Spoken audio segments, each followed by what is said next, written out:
My name is Kimberly Easton. I'm 23. I have transposition of great vessels and pulmonary hypertension. I live in Conyers, Georgia, and I am married, and I have an 18-month-old and a 4-month-old, so I don't get any sleep. So if I look tired, that's why. I didn't go to college. I'm a secretary for a carpet store. My family owns a carpet store, so I work there. And that's really about it. My name is Andrew Sawyer. I'm from South Georgia in Douglas, Coffee County, and I am not married, just graduated college in Georgia. I was born with tetralogy of flow or tetralogy pulmonary atresia, so without pulmonary valve. And I currently work for a local pest control company called Honor Guard Pest Management in Alpharetta, and I'm an inspector sales guy there. I'm Sarah Gazaway. I'm from Gainesville, Georgia. I'm not married currently. I have no children. I was diagnosed with tetralogy of flow at the age of 2. I graduated from North Georgia College. I'm a registered nurse. I worked in cardiovascular open heart surgery for 9 years. Now I work in interventional radiology. Life is good. My name is Zach McTire, 26 years old, originally from Marietta, Georgia, currently live in Asheville, North Carolina. I'm not married, I have 0 kids. I went to Georgia Colorado State University, got a marketing degree there. I currently work for a mattress company as a sales manager. I'm Algernon Booker, originally born in Macon, Georgia. I reside in Gwinnett County. I'm married, been married for 10 years. This has been 11th year. I have 2 wonderful kids, 75, and I'm also tired. My daughter won the game ball in her T-ball game. College, I attended Mercer University in Macon. Right now, I'm been law enforcement for 10 years. I'm the sheriff deputy in Gwinnett County and the chaplain there for the deputies also.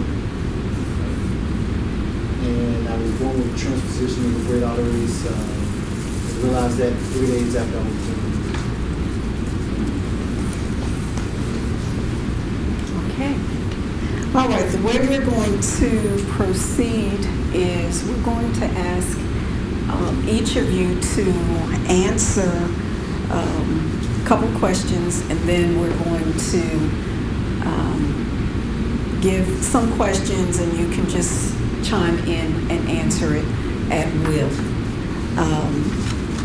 The first one would be, since you've talked really about your diagnosis, how old were you when you first remember knowing about your congenital heart disease and having some understanding of what it meant?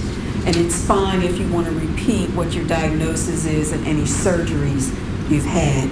And again, how old were you when you first remember knowing about your congenital heart disease and having some understanding of what you meant, of what it meant? And we're going to ask each of you to answer that. Well, I said I had transposition of great vessels. They didn't find it until I was 3 months old. When I was born, I was gray, and my mom was crying. She said, something's wrong, because I have an older sister, so she had a child before, and she knew they're not supposed to be completely gray when they're born. She was like, something's wrong, something's wrong. The doctor yelled at my mother that nothing was wrong with me. He was a doctor, and he knew what was going on. And even one of the nurses was like, there's something wrong. They didn't find it until I was 3 months old. I didn't have open heart surgery until I was 8 months old, because I had to be 15 pounds, and I was 15 pounds at 8 months. And I had a sitting repair. The first one I remember having heart problem, I don't really remember what age I was, but I know that I had a really hard time with it. I would always wear high shirts. I would never show my scars. Very embarrassed. I wouldn't wear heart monitors to school.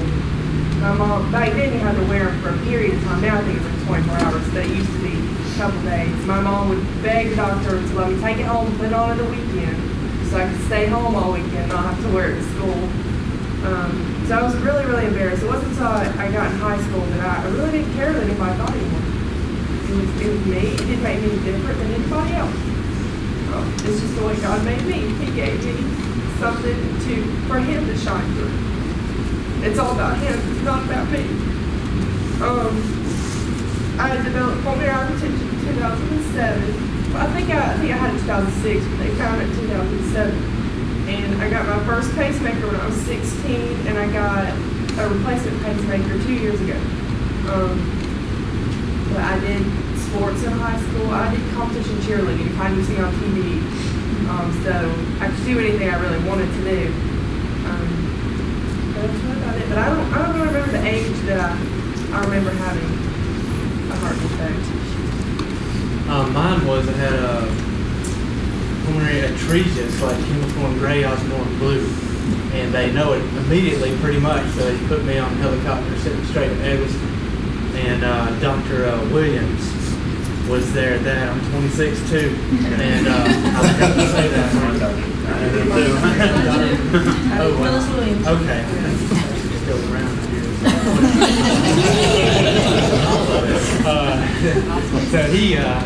So he cut me open 3 times that first time. So I tried to put a shunt in there. There's pretty much nothing there, you know. They do the first one, doesn't work. Do the second one, doesn't work. And then he did the third one. I think he put in I'm 11 days old. So he put in a 3-month-old shunt. And he walked out and he said, "That's the biggest shunt I've ever put in a baby, so if that don't work, I don't know what we're going to do." But it worked. So then a year later, they put a patch over that. There's a name for that one, I don't remember. That was in 86. And then in 96, I had another one. They put in the first valve that I had. So you got to get a certain age. You don't just find valves around for babies that are that little. But Dr. Kenner did that. And they reconstructed a valve, tricuspid valve. They put in a valve. They sewed up a hole. And of course, I had my breast bone separated since I was little because they just had to do that and put a muscle over there. So they put all that. So I probably learned about my heart stuff, and I guess it was probably before because I come up here to see Dr. Todd with Sidley, and I really didn't think much of it. So when they said you got to have surgery, and I was in 6th grade, I thought, okay, this will be cake. Not until I woke up. I think that.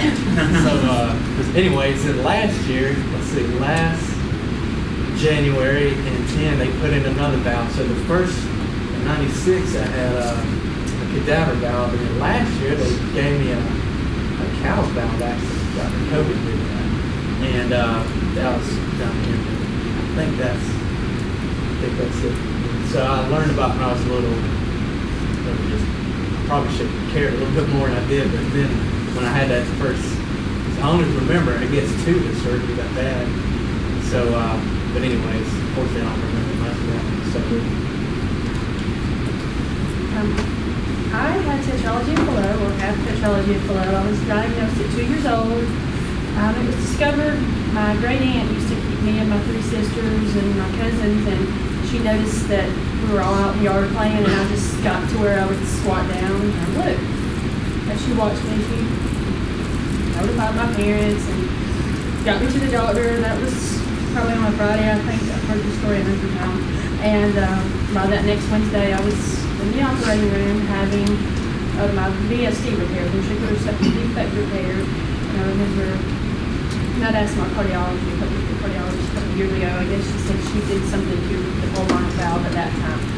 So I knew, from that point, I was 2 years old, it was a big to-do. We had a going away party to the hospital, and then it was my special day with my mother every year to go to the cardiologist and shopping that day. So I knew, there was something, that's when I knew, and I always looked into, learning about the heart and stuff. And so then, growing up, I was in every sport, never had a problem that I knew of, never took any meds.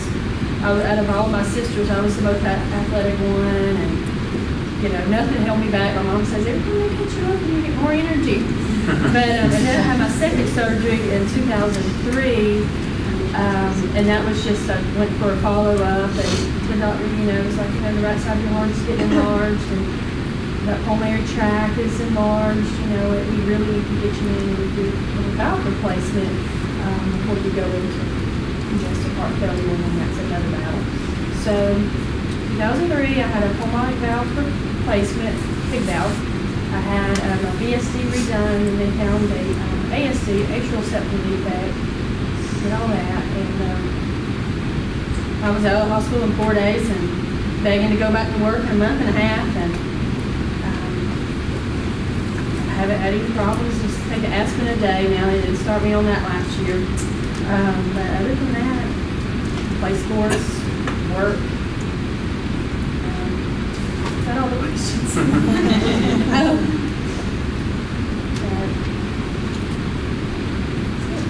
And I don't have any kids.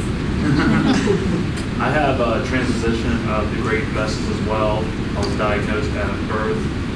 My first major surgery was when I was about 6 months old. I had the sending operation as well from Dr. Williams, and then I saw Dr. Plouth after that. And all growing up, I thought I was okay. I played sports. I guess the first time I really realized that my heart did affect me was when I started playing baseball, and I noticed I couldn't really keep up with some of my friends. I would have to rest a lot more. Me running from home plate to second base was very tiring. I'd have to sit down. So that's kind of when I first realized, okay, this is something that hasn't been corrected all the way. It's something I'm gonna have to live with. But my doctors, when I was a kid and everything, always told my parents that I would eventually have to have something down the road, probably even before I turned 18. But very lucky. I haven't had to have too much done. Last year, I went through an episode where I had a bad arrhythmia, and I was cardioverted and brought down here, and I had an ablation and had my first pacemaker and ICD device. But besides that, I still try to enjoy sports, not really competitively anymore. I did play high school tennis, so I still try to play tennis, a little bit of racquetball. I love to swim and bike as well. So still try to keep up with everything. I mean, the big thing with me is I really do have to rest a lot more than everybody else. I had a transposition of great arteries, and also when I was born, I was blue also. 3 days after I was born, they realized something, and they began to do surgery, and my dad said it looked like they just tried to cut you everywhere. They have a lot of scars on it. Let me say this first: we're all blessed by God, period, hands down, because they told my mom when my very first surgery that I don't know how long he was gonna live. That was the worst thing about Dr. Crump. He wasn't sure walking out of the room that how long I was gonna live, if I was gonna recover from this surgery. As far as learning or truly understanding, I guess as each surgery progressed for me, it was almost like every 4 years, it was like routine. Every 4 years I had to have a surgery. Catheter and split down the middle. Younger, I sort of just took advantage of it, like, hey, I can get what I want. I did. I knew I was going to get cut. There was a little pain. Get my brother to look up to me, get my mom to do stuff, my dad to do stuff. I just took advantage of it. But when I was 16, Dr. Canner, he was my doctor at the time. I wanted to lift weights. I was in high school. I said, can I lift weights? He said, okay, do it lightly, moderately. I said, all right, cool. I ended up benching 225 due to that level. Not understanding that I'm getting stronger and bigger, but the parts in me are not God created parts. These are man-made parts, so they're not growing with my body. And so I remember sitting at home doing my homework, and I hear my heart beating out loud, just like as you hear me speaking. And Dr. Canner gave me a very in-depth, long lecture about lifting weights. And I had a surgery, and then I began to understand that, okay, your heart doesn't function quite well.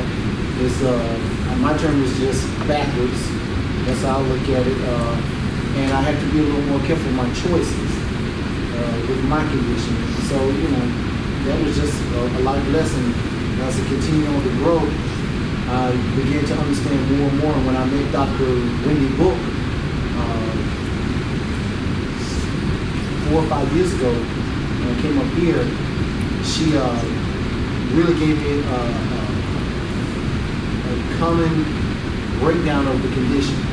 That's when I fully just said, okay, I understand what's going on. But besides that, I jog. I still lift weights, but very light. Push-ups and sit-ups, and I run around with my kids. I just do stuff like that as far as exercise and keeping fit as best as possible. Okay. We really appreciate you all sharing out of your heart, and it is going to help somebody else. Thank you so much. And the panelists all have the questions, so we're going to move to the next question. Did anyone, medical person or parent, ever tell you that you had been fixed or your heart surgery repaired your defect, implying that no further problems or surgeries were to be expected as you grew up or became an adult? So Kim, we'll go ahead and start with you and move down. No one ever told me I was fixed. I had Dr. Dooley whenever I went to Eccleston. They all told me I love him. And he never told me I was fixed. Of course, he didn't go into major detail with me because I was a child. He went in detail with my mom, and she didn't always tell me everything. But no one ever told me that I was fixed. I knew that it was repaired to an extent that I might one day have to have another open heart surgery. By the grace of God, I've had one open heart surgery, thank God. And I've had 2 pacemakers, but I've only had to actually have surgery on my heart once, and I'm very thankful for that. But I know that one day down the road I might have to have another one, but God's the only person that knows that, not the doctors. So,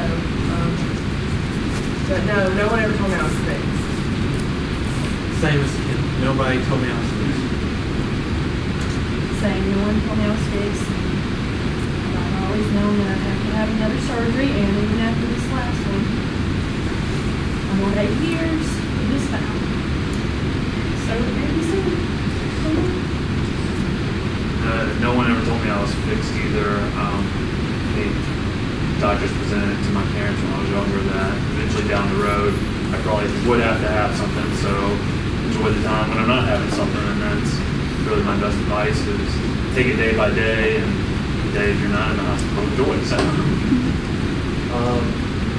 Like Zach, no one has told me. My mom's a LPN, so she basically told me straight up that, look, you're going to probably have to have a number of surgeries throughout your life. My last surgery when I was 18 and 35, so thank God for that. But like Zach, I'm living. I know at some point in time there might be an opportunity out there that, hey, I might have to get cut. My kids, even though they're 75, they understand that, hey, sometimes daddy might have to be sick and the doctors might have to fix him, but as far as having completely I was never allowed to even think that. My mother knew the truth. Okay, thank you. All right, we're moving to our next section. I'm going to go ahead and put the question out, and you have it. Anybody who wants to go ahead and respond to it, just feel free to do that. What were your biggest concerns or fears about leaving CHOA, or Children's Healthcare of Atlanta, and going to Emory or another pediatric adult facility? Did you face any challenges, and what helped you most during your transition? Okay, I didn't really have a gigantic concern switching over because my last surgery, I was seen by Dr. Cantor and Dr. Cantor. I was seen by them. They were still with Emerson at the time, but because of my age, they did the surgery over in Emory. So that was a great experience for me because when that last surgery, they told me I was losing a lot of blood, and they were basically telling my mom, it might be time to call some people in, and I'm still here.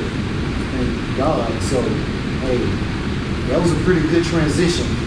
That's how I look at it. So I didn't have any real, I can't say I have any real fear or challenges or anything just because of that one experience for me. I was the same, man. I just can't say. I don't even think about it. I wasn't worried about going to Emory, staying with the best. So that's pretty much all it is. It's telling it's just going to get better. And I mean, I was worried, because I like Dr. Dooley. I wanted to go to Emory when I was and they were so nice at Eggleston. I was, when they give you surgery, they kind of sedate you, when they give you the IV, like, not at Emory. They give you the IV wide awake. I guess that's what you get from being adult. I wanted to stay at Emory, Eggleston so bad, but they were like, look, you're getting married. I got married when I was 18. But you're 18, you get married, you gotta go to the adult doctor. I was like, well, give me a woman doctor, please. So they gave me Dr. Wendy Book, and she's awesome. And it was, the first time I went, or the first 2 times I went, it was okay. It's not a big deal. So I made it bigger in my head than it was. And I didn't have any problems either. As soon as I knew I had to have surgery, I knew I was going to have it in Emory. But Dr. Kirschbaum and Dr. Portis from Eggleston, the surgeons came over and did the surgery, and as soon as I was released from the surgery, I just picked right back up with my book.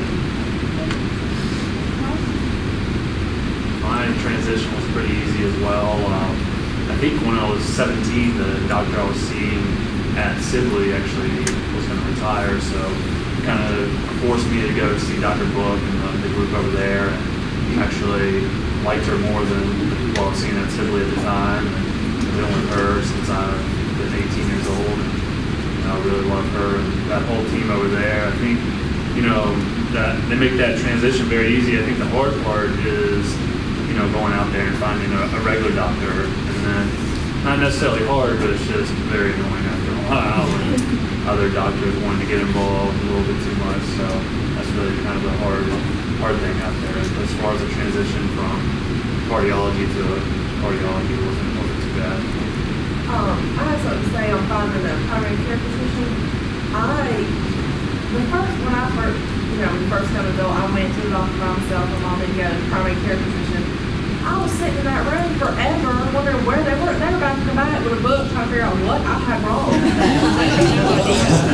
Trying to figure out what are they supposed to, what can they give me, what can they not give me, this, that, and the other. But so that was, when they come back and we're like, we're back there studying on what you can have, I was like, great. Y'all know what y'all doing in here. But I know when I was little, I actually saw Dr. Foster, who's in Lithonia, and he used to be a cardiologist at Eggleston, and he got tired of traveling back and forth, so he opened his own private practice, and he is a pediatrician, but he is a cardiologist as well. So when my mom found him, she's like, that's where we're going. And he's the one that actually found my heart defect at 3 months old. The other doctor did not find it. Same one at the hospital when I was born, didn't even find it. She found out about him and took me there, and he found it at 3 months old. Right off the bat, he's like, something's not right with her heart. But yeah, that was difficult to find a primary care physician that knew what they were talking about. Okay, based on your experience growing up with congenital heart disease, what age do you think is best to talk about serious health issues, or to start talking about serious health issues that may or may not affect your future? Especially things like risk of needing another serious surgery, rhythm problems, life expectancy, pregnancy, and family planning. Wow. Okay. Somebody. I'll go. Well, my mom always let me know about my heart issues. When I went to the doctor, sometimes her and the doctor talked, and there were certain things she wouldn't tell me, but she didn't want to worry me to death either because I was 10,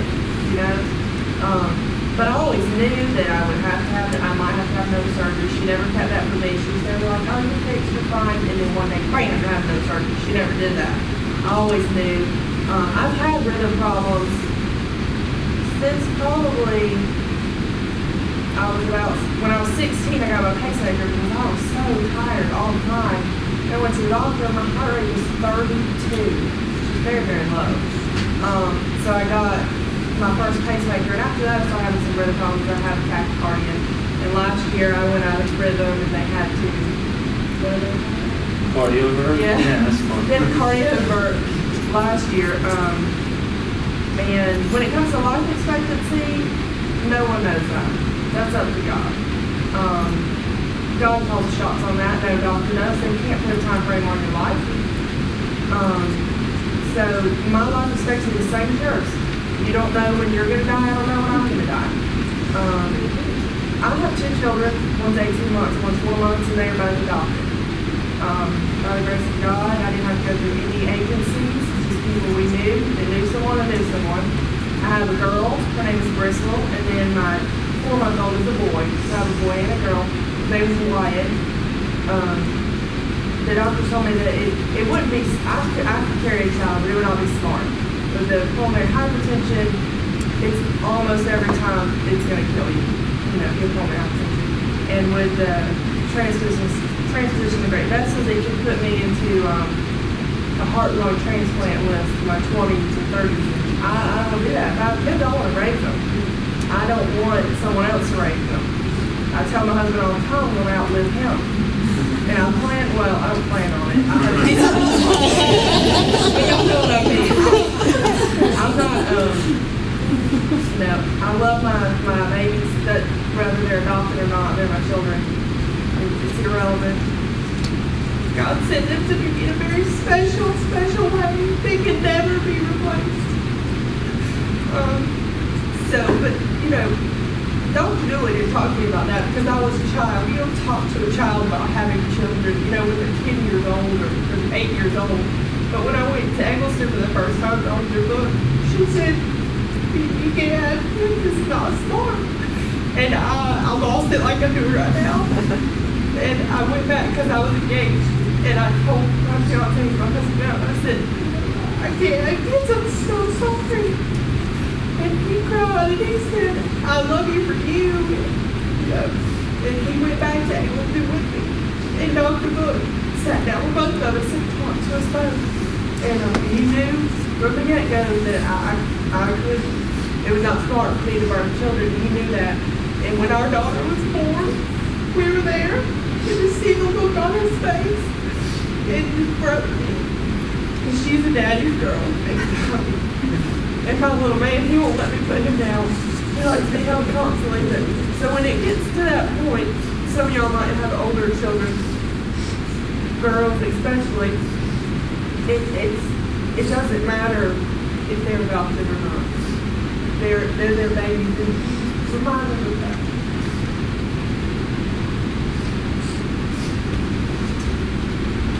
What else? Let's see. Well, they were experiencing We can pass them around. We can understand. We'll pass them around.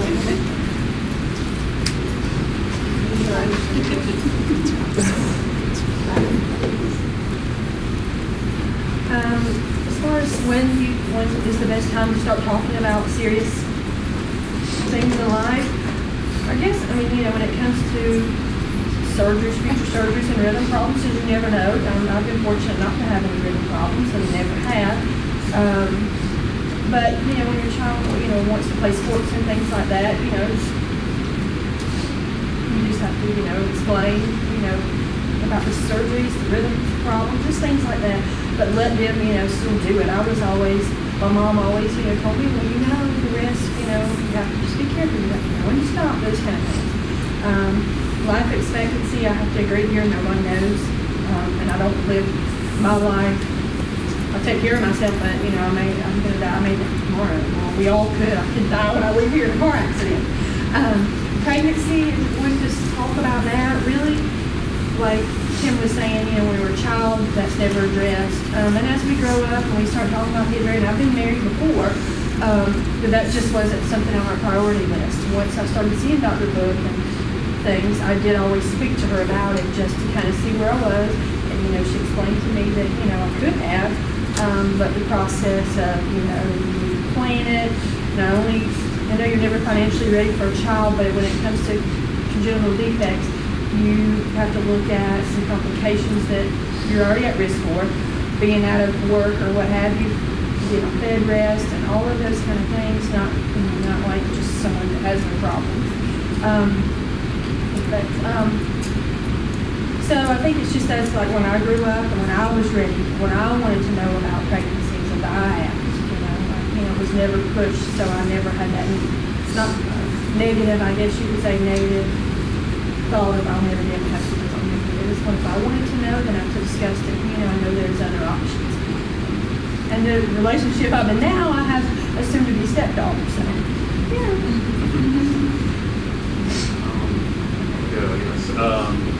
As far as like particular age, I'm not too sure. I guess it would really just depend on case by case. But I do think it's important to let them know, like have that awareness in the back of their head, especially maybe when they're getting out of the house more around that age or they're driving or hang out with their friends more. It's very important to know, your limitations, I guess. But probably all of us would say that the smartest thing you can do is listen to your body and maybe tell them to do that as well. But I don't know if there's a particular age that would be good. As far as life expectancy, like they were saying, no one knows. Anybody could die tomorrow. Gotta live each day as its last. I mean, I would tell anybody that. And also, the advancements in surgery. Kids born 20 years ago, they're doing, for example, the transposition. It's a whole different procedure than what we had. So, the science is crazy, and the technology. The advancements in technology are just getting greater, so I don't think anybody could really pinpoint the life expectancy down to a particular case, and every congenital heart patient is so different as well. So I don't know if that's a viable thing to talk about. I could say only in terms of surgery. I mean, I think in terms of setting expectations, so like, if they're small, I was always let it know early, you got this issue, and then this could come about from it.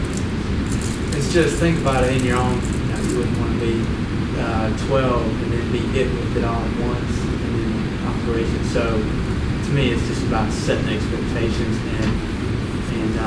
but being pragmatic about it. So I would rather be told younger, truthfully. That's just me.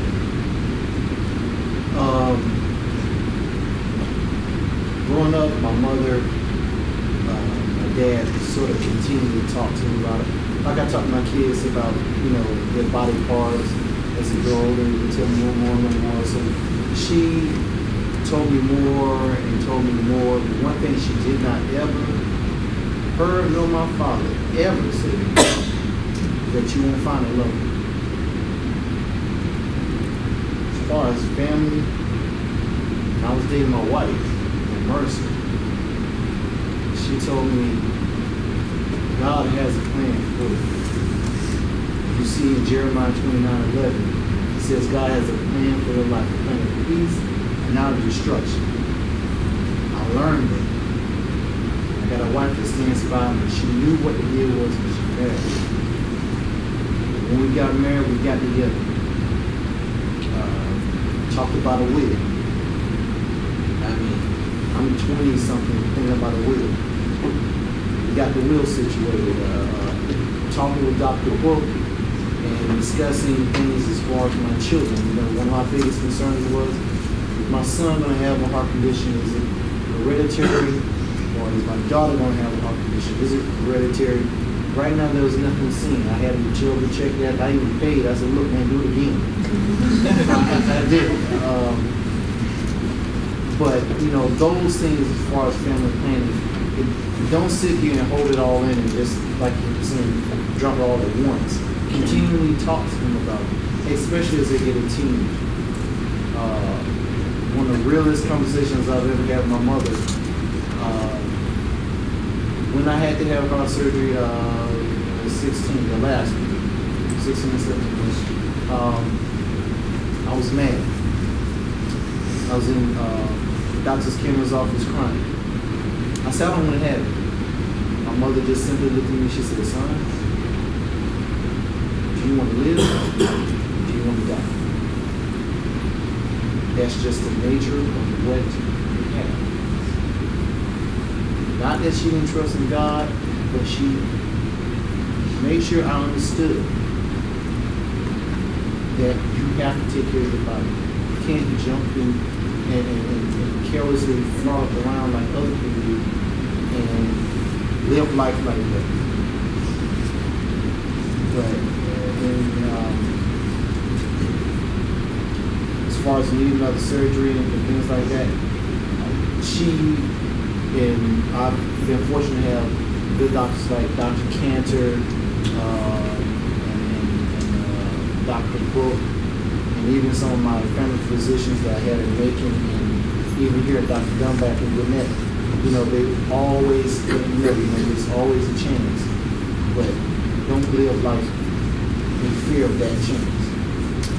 Don't go out and get a job. Try not to get a job, but don't try not to have fun. The only thing I can tell y'all is for your children. Don't put their lives in a box and say, look, we have this for you, don't go outside these. That's not what God created you for. Thank you. Okay. We've touched on this somewhat. We're going to go ahead and move to the next question. What problems have you or your parents encountered since age 18? And this will be with regard to health insurance and access to medical care. So anybody who wants to speak to that. I know with my mother, it depends, from my understanding, on what type of insurance you may have. My mother was with the state of Georgia, working at a facility for the state, and that insurance didn't lapse until I was 21, 22. So I had decent coverage up until then, and I was a little foolish in college, so I didn't graduate right on time. So there was a small lapse because I didn't graduate at expected time and have my own job and have my own insurance. So there was a small lapse, unfortunately, of a year. You know, we just prayed and I didn't do much. You know, I took care of myself within that time frame, but I don't know if it's most insurance providers now with the jobs, but I know particularly with hers, it kept up through 18 for me, so that was about good for her. I started working when I was 16, full time. So I was covered under my parents' insurance, and then at once I was eligible for my own insurance. I have had insurance every day since then of my own, you know, with whatever job, and I always made sure that I never had a lapse in insurance, and I've never had a problem with pre-existing problems. As far as life insurance, out of the hospital system that I work for now, I get their their life insurance, but I am not eligible to get any more than what they offer me, and that goes back to pre-existing. And unfortunately, I haven't looked into further life insurance other than what I get from my company. The key is to not let it lapse, as I understand it. So I just turned 26, but my mom's insurance with the hospital in Tifton, man, it held on to me as long as I was in college to like 25 or something. So I just changed like a month ago. So I'm on like a different insurance with the company, but I couldn't talk about life and the other stuff. But yeah, we definitely followed with that company. I think when I had my last surgery, even after. So that's the key is, I guess, just to work with get a job with a big company or stay? I mean, that's all my dad knows. I want to say one more thing. When I did have my first, I'm 33 by the way. I had my second surgery when I was 25, and I had not long been married. So at that time, I had my own insurance, and when I got married, I don't know how, I never had a problem, but I was able to use his insurance to supplement insurance, and don't really recall paying much of anything when I had the surgery. But you know, just throw that out there. The problems I've had come more recently. I've always been fortunate. My parents have always helped me out. When I was in college, I was on their insurance plan, and then when I graduated, I was on, I believe, Cobra for a couple months until I found a job. I worked for a larger company, like you said, and it's kind of the difficult part about it. If I live in a smaller town with a lot of smaller companies. If I'm going to look for work somewhere else, I may not offer insurance, or I've also thought about going back to school and getting my master's degree. But the problem with that is just having to work full time and do that too. So I don't think I want to pay that fee of having my own private insurance. It's not feasible really. So yeah. It was on COVID too. So, know this. Okay, that's all good advice. There's a social worker who works with the adult congenital every day. That's all good advice. Definitely, it's not an option to go without insurance. Don't let it lapse. Think about working for large companies where you have group covered insurance. So you guys are right on target. Any roadblocks to your personal goals and dreams that occurred because of your congenital heart disease or overall health, avoiding pregnancy and choosing to adopt? So I know we've touched on some of it, but just you guys have been so good. Really good information. Just jump in there where you want to. I don't have something to say. Obviously, y'all understand that I love my children because that's all I've been talking about. But before my daughter was born, I did look at not being able to have a child as a roadblock. I did. It was huge. All of my friends were having kids. I couldn't have kids. I was so upset. I cried. Told my husband. I felt like a failure. I couldn't give my husband children. I couldn't give my parents grandchildren. But when our daughter was born, she's adopted, and that was not a roadblock.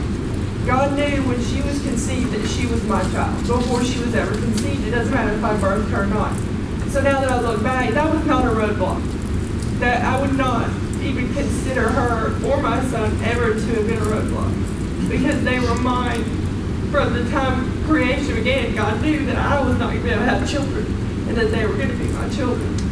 So I know I keep talking a lot about them, but some of y'all might have older kids that are getting to where they might be getting married soon, or have a serious relationship where they might be engaged with them. Just let them know that if they do adopt, some congenital heart defect patients can have their own children. It all depends. It was not smart for me to, so I didn't. But that was not as big as I thought. It was not a roadblock at all. Now that I look back on it, because I had my children whether I birthed them or not. I can think of an example, but I ain't the dreamer, but here's the thing. I just kind of do whatever. But, I got a lot of hobbies. I write songs, and if you type in Andrew Sawyer on YouTube, you'll see about to see 5th music video, and I just write them. We get a song produced, we shoot a video and have a good time. But since the last 4 years, I've had a bunch of people say, dude, you need to try it. Get up there in Nashville. But see, I'm not that crazy about it, but I sometimes explain it. I said, look, most of the people you hear on radio, from Nashville, most of them, their parents is actually just supporting the whole way. I ain't kind of down Taylor Swift, but her parents pretty much bought that record label and pumped the money. So they pretty much have, but with somebody like us, we got to be working full time and have that insurance. So something like that, if I really wanted to pursue like a dream and just give it a chance. Like back in the old days, they just gave up everything they had and moved up there and said, we're on a 5-year plan to see if it worked, but not with me. You just couldn't do it. I'd have to be working full time, and with that time, you wouldn't be able to do your personal stuff. So that I see as a roadblock, but you just do what you can. As far as roadblocks, my parents they always let me live outside the box, so I really didn't have any roadblocks, and I don't feel that I did. But I do have an example. I love my job. I'm a nurse, and at one point, I've been at my hospital I'm at now, this will be 10 years. Back in 2008, after divorce and all that, I just want to get away, just go out. I've always wanted to go to California, so me and a girlfriend, she was quitting to go to anesthesia school. I took a personal leave of absence to keep my job and insurance, because that was always in the back of my mind. Whatever I do, I have to keep my insurance. And did a travel assignment in San Francisco. Loved it, absolutely loved it. Would have loved to have kept traveling, but always in the back of my mind, just like, I can't rely on insurance. I know my company. I've never had a problem with them. And I don't really look at that as a roadblock, because I'm still doing what I love, and I'm just here with my family and friends. But I think the biggest thing is insurance. Just always make sure you have that, and maybe there won't be any roadblocks. The biggest couple roadblocks I've had is when I graduated, or I guess even a couple years into high school, I always wanted to play college tennis, and I was pretty decent. I just I never had the stamina to play, and I went through a period where I went through, I never understood at that age why my body wouldn't allow me to do these things, even if I was working as hard in my mind as everybody else. And that was one roadblock. The big roadblocks I have now is, just getting out there. I like to ride bikes and, swim a lot. It's just really not doing as much as everybody else. It's just, I get jealous when I see these people who do triathlons and all that crazy stuff. I wish that was me, because that kind of stuff gets my adrenaline up, and I love it. And that's really the big roadblock I have now as far as exercise and everything. I think work, I'm fine and everything like that. My parents always let me do what I wanted to do, so I'm really fortunate for that. My biggest roadblock is now, I would say, is more mental, physical. My parents, because of the situation and just the lack of the information that was then when I was born in 75 versus now, they thought that I couldn't play rec league sports, and Al always sit down and take a break and stuff like that. And I felt fine, but they still made me do it. And the roadblock that's set up for me now is, like I said, I've been with the Sheriff's Department for 5, 6, 7 years, 6 years. In order to advance, you have to run a mile and a half within 14:46 minutes. And you have to bench press a certain amount, do a number of sit-ups. The bench press and the sit-ups are nothing. I can do that with ease. But the actual run, it sort of throws me off, because I'm always thinking you can't overexert yourself when physically I can. Dr. Pukasan, she saw there's a waiver you have to bring to them saying that you physically fit to do this. Dr. Puka said, yeah, you've been practicing? Yeah. I ran a mile and a half in 16 minutes. That 14:46 is killing me. And for me to advance, God knows I want to advance. I want to advance so bad. But I have to get over that mental block, and this is 20-something years, 30-something years of, now, Mom, can I play basketball? Now, no. Can I play football? Now, no. Those type of things. And like I said, the lack of information then kept them from allowing me to get out a little bit more and do things.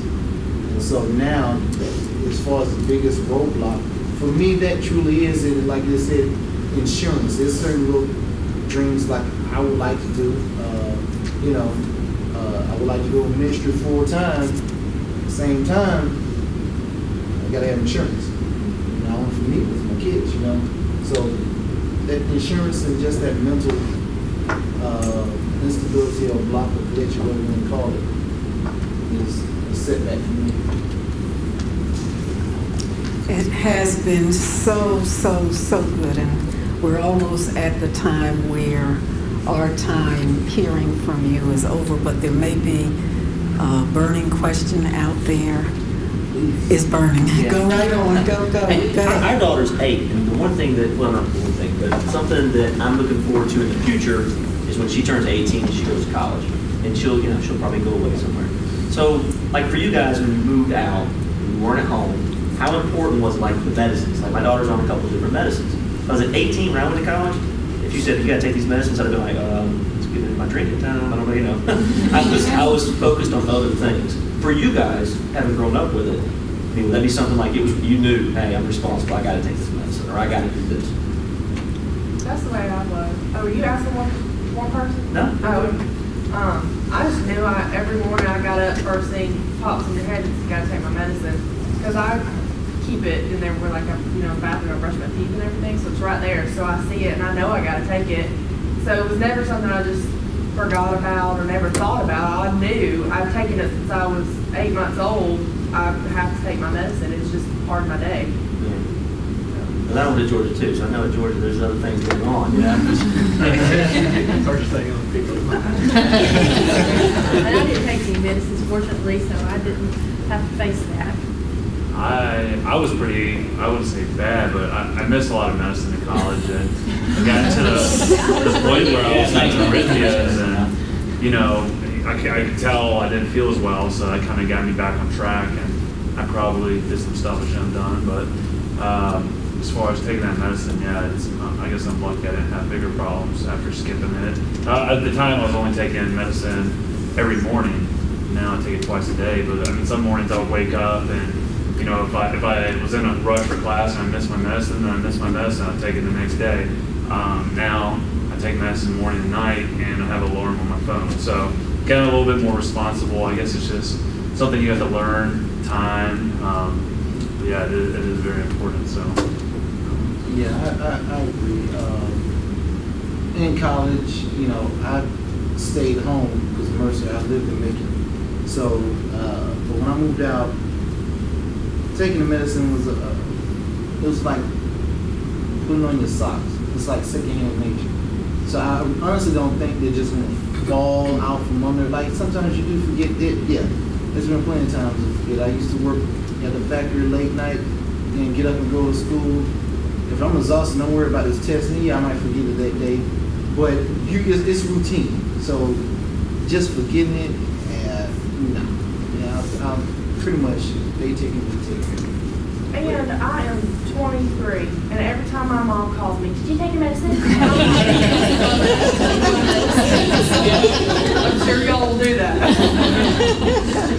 I had a question about the sports. My son is 8, and his cardiologist has said long-term baseball is probably the one thing he can do.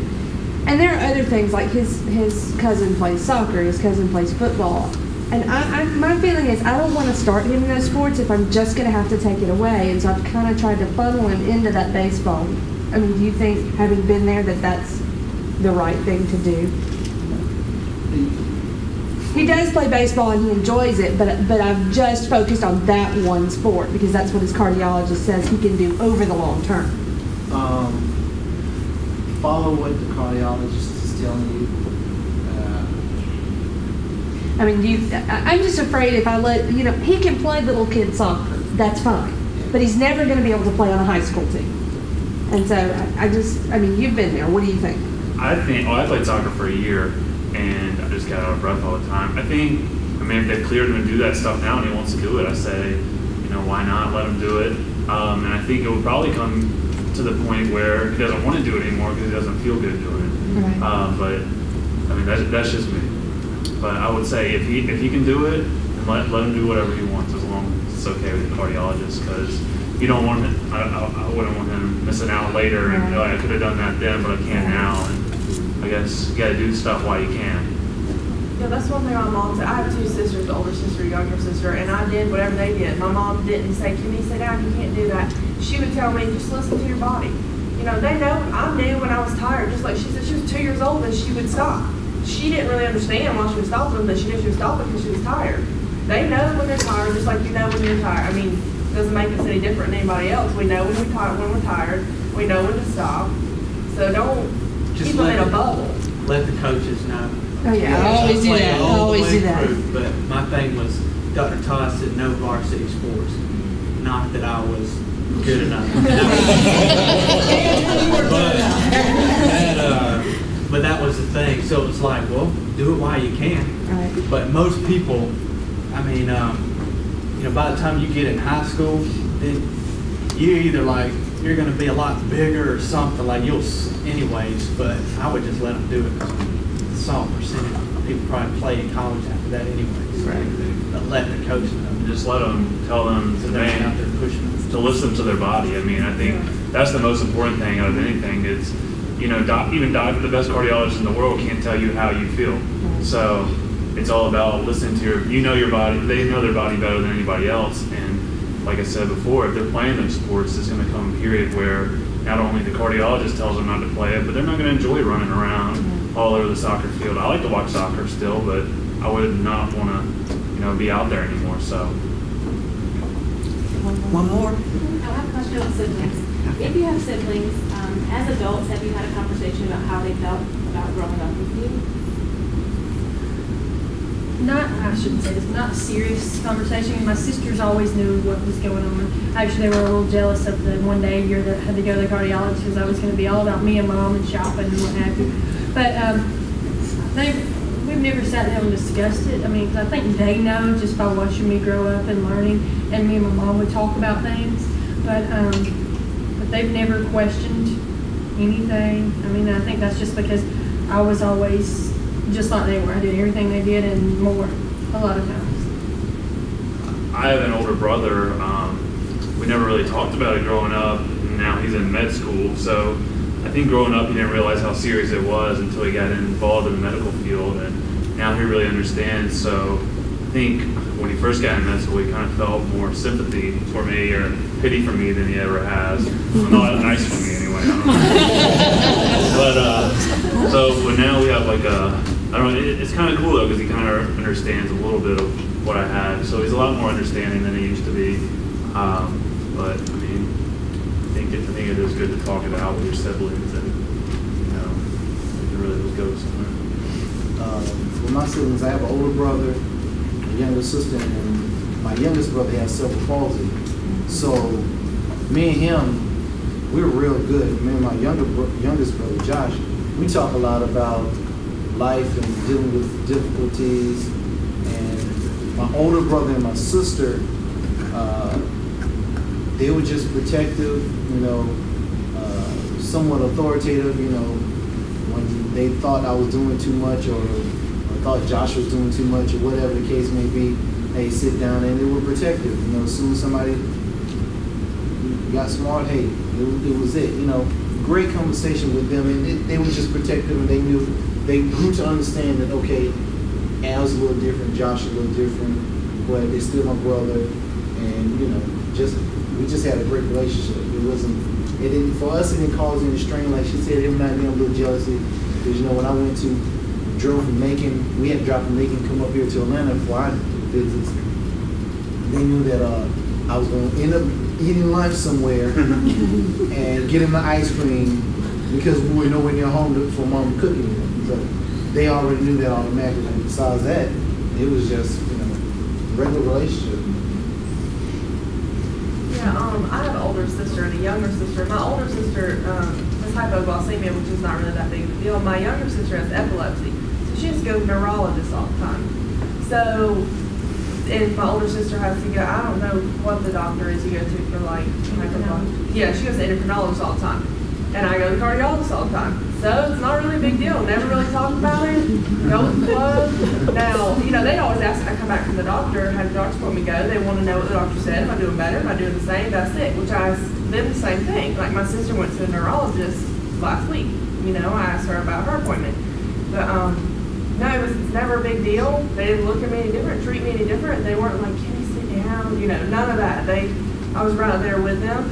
Now last year, or 2007, when I developed the pulmonary hypertension, Dr. Book was like, well, you either have a blood clot or it just developed because your heart defect. So, of course, the blood clot had me all freaked out. I called my older sister. I was like sobbing, and then she started sobbing. I was like, "There's a blood clot," and then she started crying. We're all like crying. But no, and I didn't have a blood clot, by the way. So, but no, it was never a big deal. We didn't really even talk about it. I mean, it's just me. I was just like them. Well, you join me in thanking all of our panelists for sharing.